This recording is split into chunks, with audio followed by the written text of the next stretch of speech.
This weekend is dedicated to all those old and current drivers who made NASCAR what it was. The top 75 were in Darlington. Hey there, folks. Thank you so much again for joining us for another episode of NASCAR Cup Dates. This weekend, we found ourselves at Darlington, and this track has always been one of the quintessential NASCAR tracks on the circuit. Everyone always looks forward to Darlington, and especially the throwback race. This weekend was 75th anniversary of NASCAR, and they put on a great show with the veterans that appeared. The very first winner at this track was Johnny Mons, and over the years we've had some of my personal favorite winners, such as Mark Martin and Carl Edwards, who I will be touching on very, very shortly. This weekend we didn't see anything from Ross Chastain, which is quite a surprise. You kidding me? Of course we saw something from Ross Chastain. When don't we see something from Ross Chastain? But without further ado, hey, this was a great weekend, but hey, let's get to it. Stage 1 had Truex on pole. Stage 1 had Truex just driving away from everybody because, as we all know, if Truex wins a pole, he's going to make the show boring. He led up until the first caution for fluid. We still don't know who it was that laid it down. Someone with a weak bladder, obviously. Truex came out with the lead and just did what Truex does. Made the race boring. But Bubba Wallace was there. Bubba Wallace at Darlington. Make up your own mind on that one. Truex won the stage, almost lost the lead, but he's a champion. He bossed this. So firstly, I gotta do this bit wearing the jacket. I've been a Carl Edwards fan my entire life, and throwback weekend, I at least get this one.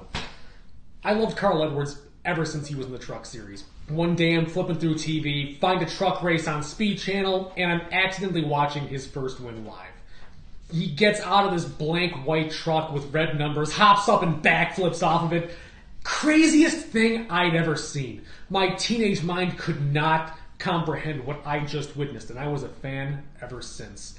I watched every single race that I possibly could and suffered through some of the biggest heartbreaks. 2011 championship, 2016 championship, losing Daytona to Trevor Bayne, but some of the greatest finishes I'd ever seen. 2014 Bristol, his very first win in the Scott's car against Jimmy Johnson. I was floored.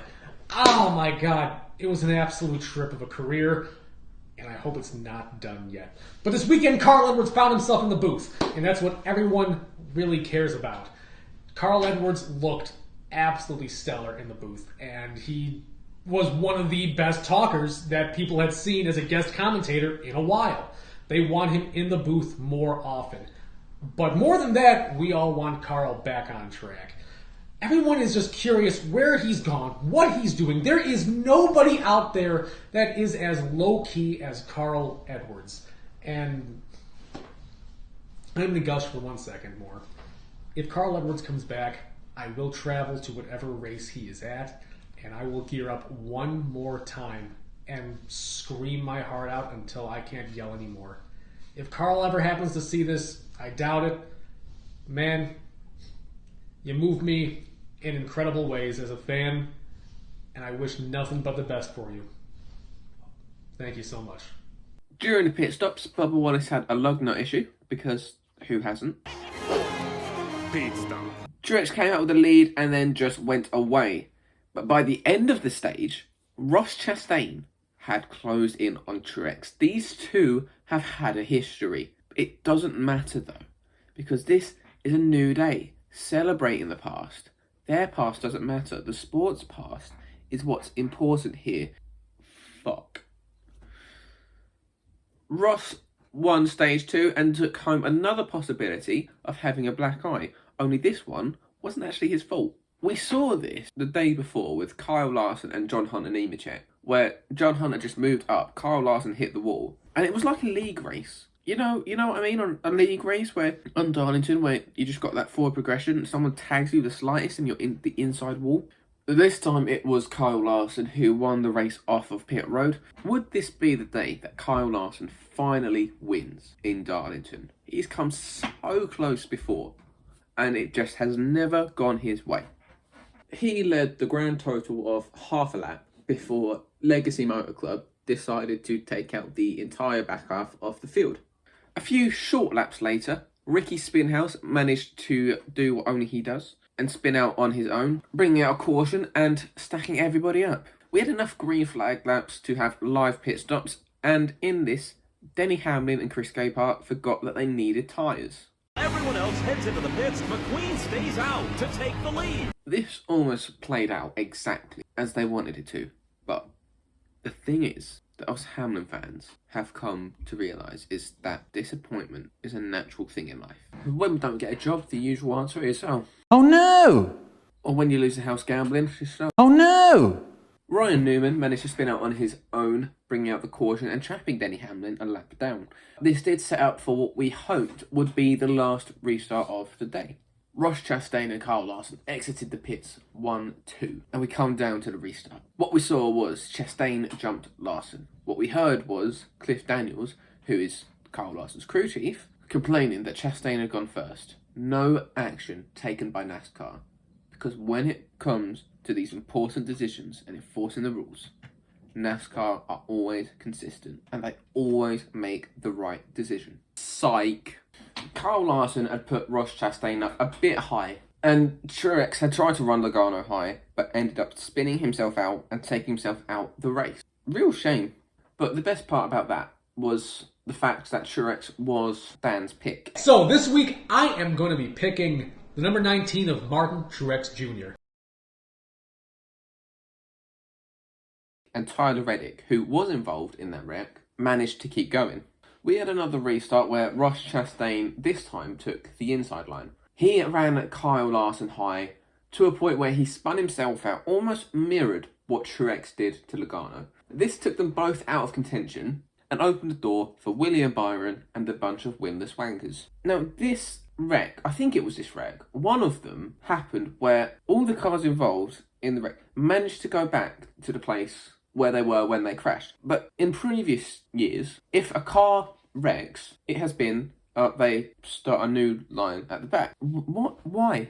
Why do they get this? I don't want to talk about Ross Chastain. I don't want to talk about Ross Chastain. Please don't make me talk about Ross Chastain. I guess we're going to talk about Ross Chastain. Okay, gotta do this. Let's do this right. So here we are, the 75th anniversary of NASCAR and the 20th anniversary of one of the greatest finishes we have ever seen at Darlington. Oh, it still gives me chills.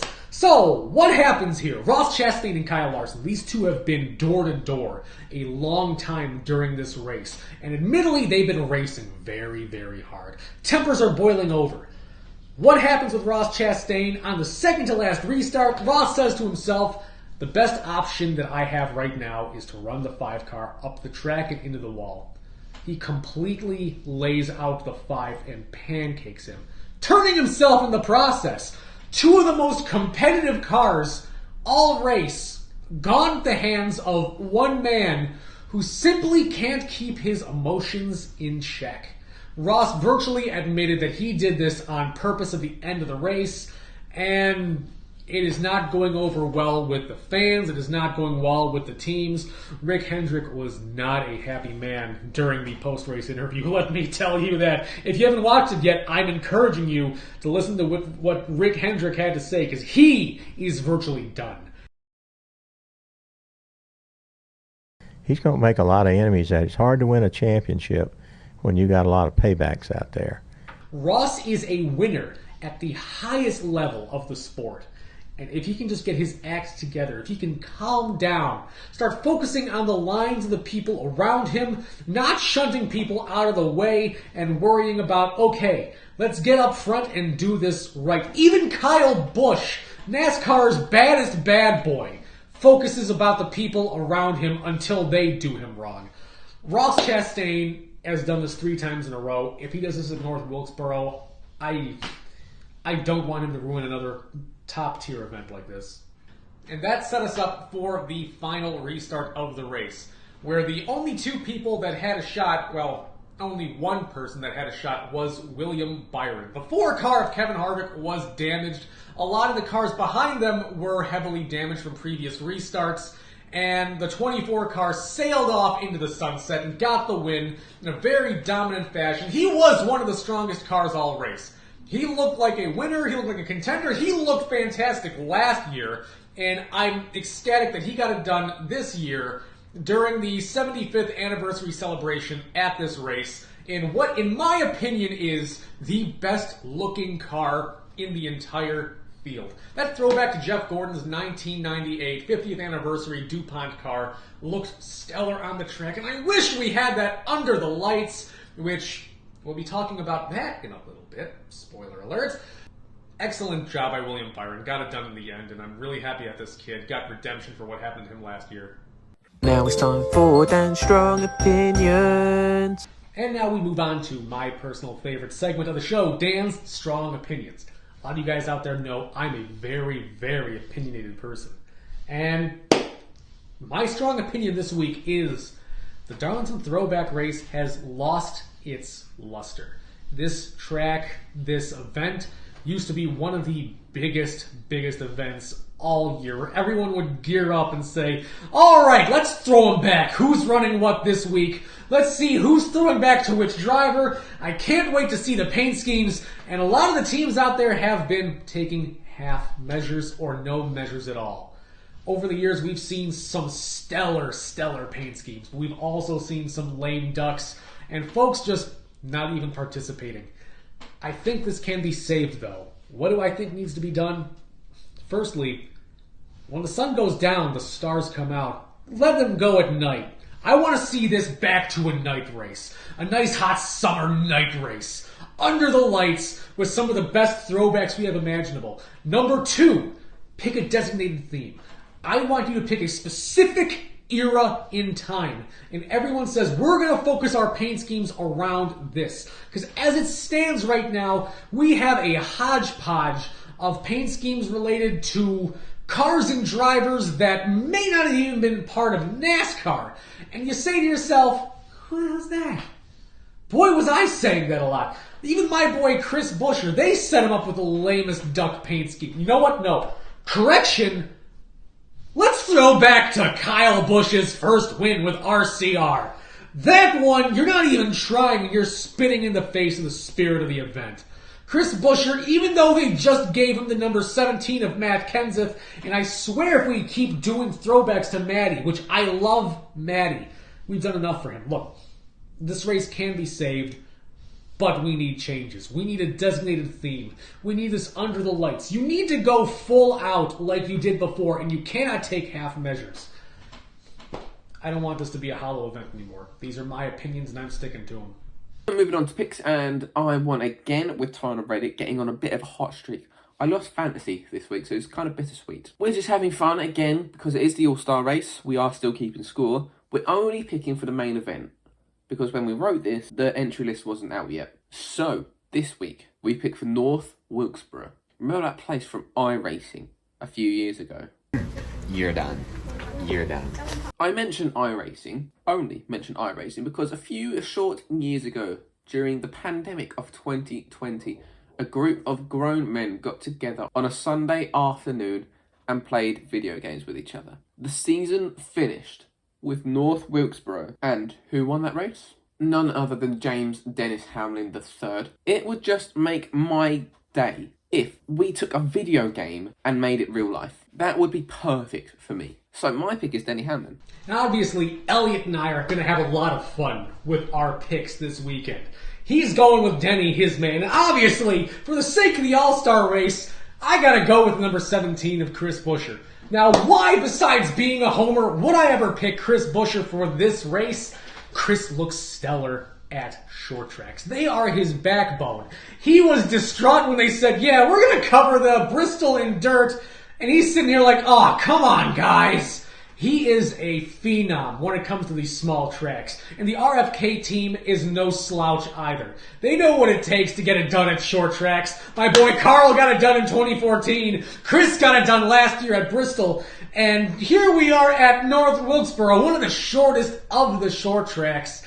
And I'm going with my boy Chris Buescher. We're going to have a lot of fun this weekend. This is for no points. This is only for bragging rights. To sit back again and watch a good, fun race. Well, that's been all for this week. Make sure you're following the TikTok, Instagram, and the YouTube channels. Thank you so much for watching. And yeah, we're wrapping up shop here again.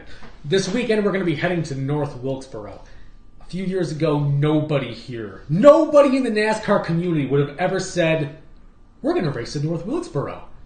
But all because of some people in China and one bat. Here we are. The dominoes have fallen. And we're going to run at North Wilkesboro for the All-Star race. This is a fantastic track, and I really want to see what this little ball of fury is going to do to these guys in a race that is for no points, only for bragging rights and money. Everyone watching at home, please give us a like and a follow and a share. It really helps out the channel. We're small, we're growing. We do this because we love making content. We love talking auto racing, and we want to talk it with you. Let us know in the comments below how wrong I am, how right he is. Any opinions you have, any of your strong opinions, let me know your strong opinions. Give me a follow at CupDatesDan on Twitter. I'm active there almost daily now. And, we're going to North Wilkesboro! We're going to North Wilkesboro, baby! You folks have a good one. I'm getting ready for race day. Oh, man! Cheers.